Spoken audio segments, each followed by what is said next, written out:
My uncle urged me to peer through the gap in the stairs. My 4-year-old niece tugged at my sleeve as I hesitated.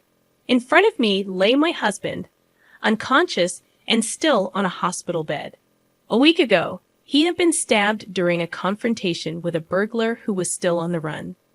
Upon returning home, my niece's peculiar words echoed in my mind. I decided to check the stairs, and there, in a tiny crevice, I found something bloodied. A shiver ran down my spine in surprise. Could it be someone unexpectedly familiar, possibly the culprit? Fear gripped me. I work in administration at a real estate agency.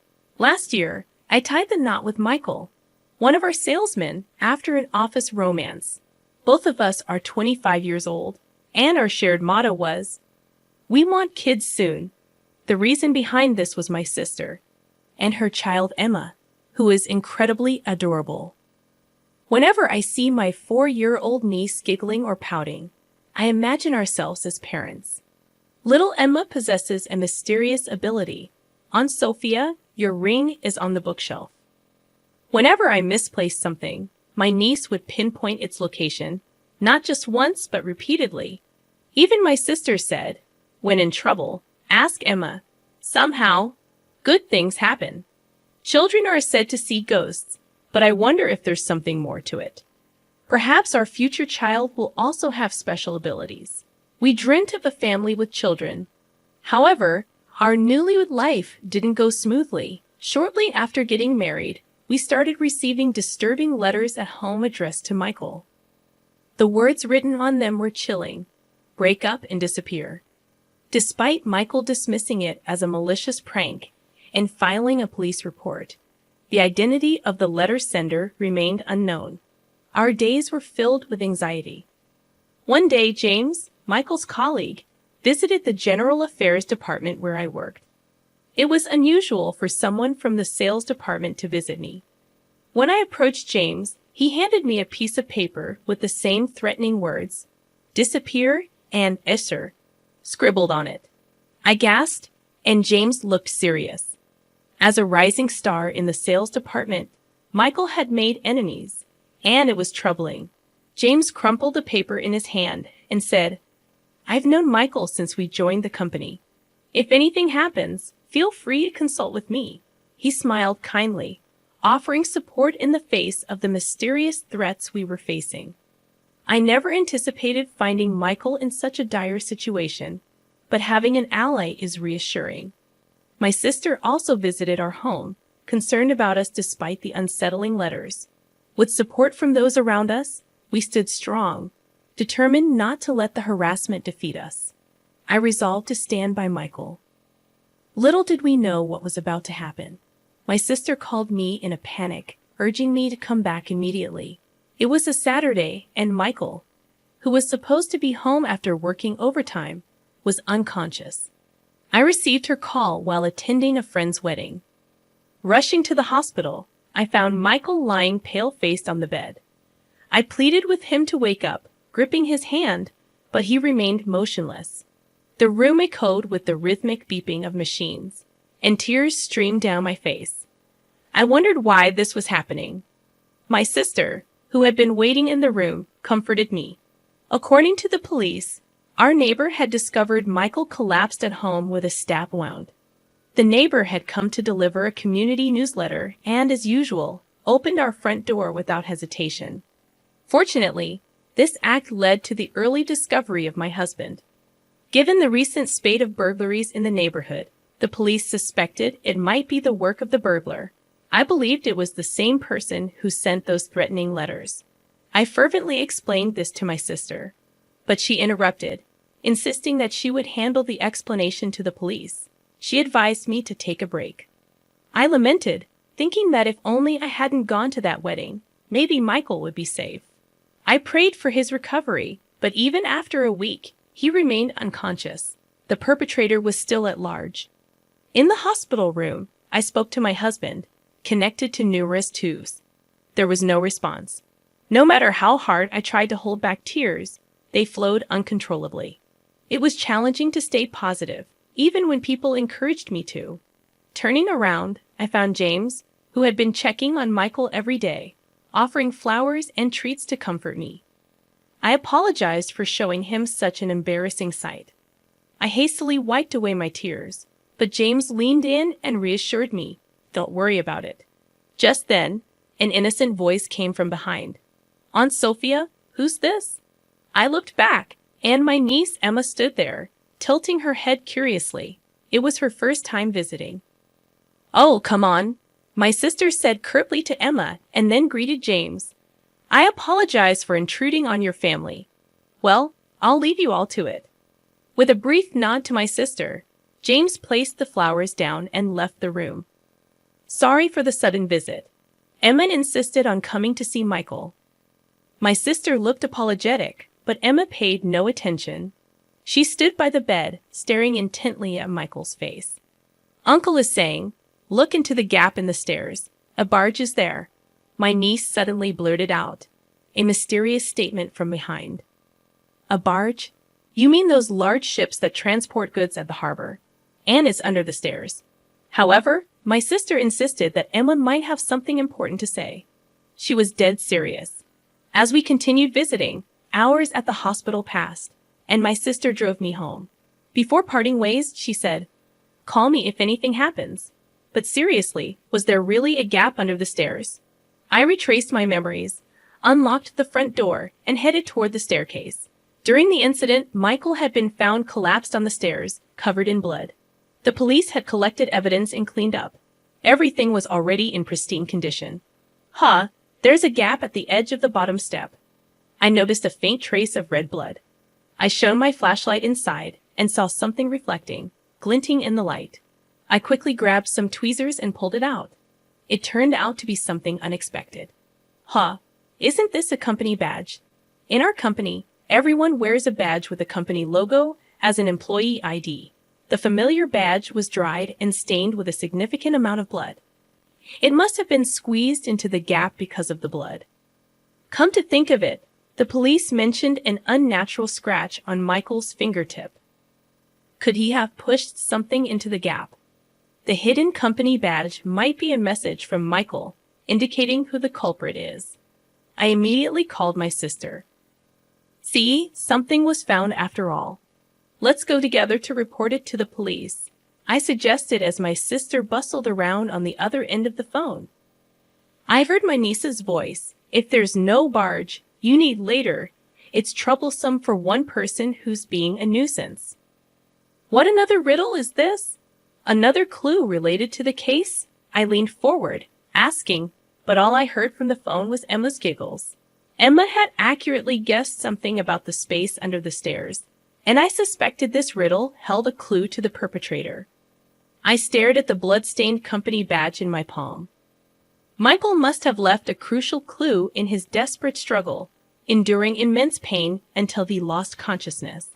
I won't let Michael's message go to waste. I'll catch the criminal. I vowed to uncover the cowardly perpetrator and seek revenge. Later, I promptly delivered the badge to the police and went to visit my niece. If there's no barge, you need later. It's troublesome for one person who's being a nuisance. Emma's words intrigued me. I asked her for more details. "Hey, Emma, what does it mean when you say I need a barge later? Is it too late?" Emma shook her head. "No, not like that. I'm still puzzled. When you say it's troublesome for one person who's being a nuisance, are you talking about the number of people? Would 2 people be less of a nuisance?" "No, that's still too many.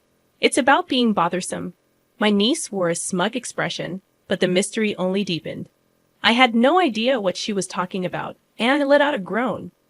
My sister, equally puzzled, hemmed, "There must be some meaning to it." Despite her uncertainty, I decided to leave her house and head to a cafe to clear my thoughts. As I sipped my coffee and pondered, a man in a suit sitting at the adjacent table stood up, leaving his smartphone behind. "Excuse me, you've forgotten your phone," I called out. He hurried back, relieved, and replied, "Thank you. It's my work phone, and losing it would mean writing an incident report." At that moment, something clicked in my mind. Finally, the answer to the riddle became clear. I dashed back to my workplace. What followed was a whirlwind of events that revealed the truth. 5 days later, I found myself in a hospital room with my unconscious husband. It's been a while. Why did you take 5 days off work? He asked, stirring from his slumber. I didn't see you at the hospital either. I was worried, James said during his visit, ignoring the bouquet he offered. I looked him straight in the eyes and quietly asked, despite being so close to my husband, why did you stab him? James's face turned pale at my sudden accusation. What are you talking about? Isn't the culprit a burglar? He smiled kindly as always, trying to play it off. I took the blood-stained company badge I found under the stairs out of my pocket and showed it to him.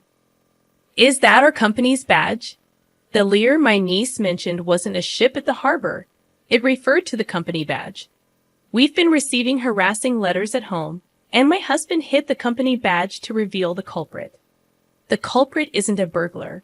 It's someone close within the company, I said, looking at James with conviction. You're not seriously suspecting me, are you? After all I've done to care for you. He reached for my hand with a strained smile. I pushed away his hand and showed him a copy of his disciplinary report that I found in HR. Emma's statement about needing a barge later meant needing the letter of apology to the company because he lost his badge. 2 days after my husband was stabbed, he wrote the incident report. Could that be Michael's company badge? His badge was properly at home. I swiftly dismissed his feeble excuse. James clenched his lips in frustration, but he wasn't giving up. You're shaken because of Michael's stabbing. From now on, I'll be there for you in Michael's place. His unfocused eyes drew closer. I deftly sidestepped him and pulled out documents from my bag. It was the drive recorder data from the company car he always used. You came to our place at the time of the incident, even though there are no business partners nearby, right? As the data manager for the company's drive recorders, I quickly analyzed James's movements during the incident. Perhaps he had considered erasing the data later, but the company car's recorder was locked to prevent unauthorized tampering. Did you have feelings for me? I asked, watching James squirm. After questioning other colleagues, it became clear that James had secretly harbored feelings for me all along. Furthermore, it was revealed that James resented Michael for supposedly stealing me away from him. Emma's riddle, it's troublesome for one person who's being a nuisance, meant that if someone already had a spouse, Michael's presence would be an obstacle to their marriage. You held a grudge and harassed us, fearing we might get divorced. That's disgusting. James clenched his fists in anger at my use of the word disgusting. I liked you much more than Michael ever did. I thought scaring you would lead to a breakup. He stomped his feet in frustration. Since the letters alone weren't effective, I decided to put a weapon in your mailbox.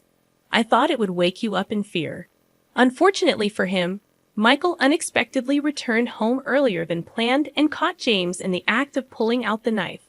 James's stomping intensified as he arrogantly accused me of being the culprit. Do you realize how terrified Sophia is?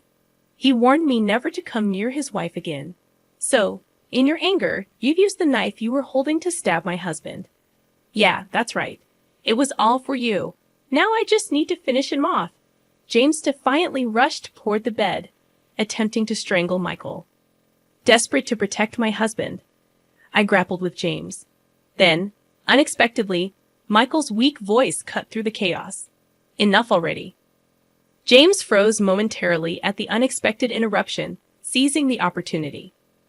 I pushed James with all my strength, and he crashed into the door with a loud thud. The curtain he grabbed tore apart, and the hospital staff rushed in, alarmed by the strange noise echoing through the halls. Call the police? I shouted. The staff gathered around, helping restrain James and making emergency calls. Later, when the police arrived, and I explained everything, they took James into custody. He cried out in desperation. We were so close to being happy. What nonsense are you spouting? There was never any chance of happiness for you. I stared at James, pushing him away with a resolute tone. I've loved you all along. I really have. James continued to sob like a child, but his selfish claims held no sway. The only person I love is my husband. Stay away from me forever. I told him sternly. As James was led away by the police, he muttered. Later, Michael regained consciousness and testified against James, leading to his conviction. James would spend about 7 years behind bars. Michael demanded $115,000 in compensation. Even if James were released, losing his job would likely cause financial hardship. As for me today, I invited my sister and Emma over for lunch with Michael. As we sat around the table, my niece grinned and said, "The new chair isn't just one, it's two." My husband and I exchanged glances. It seems I'm pregnant with twins. I'll need to visit the obstetrician soon. How did you find this story? Don't forget to subscribe to our channel. Until next time.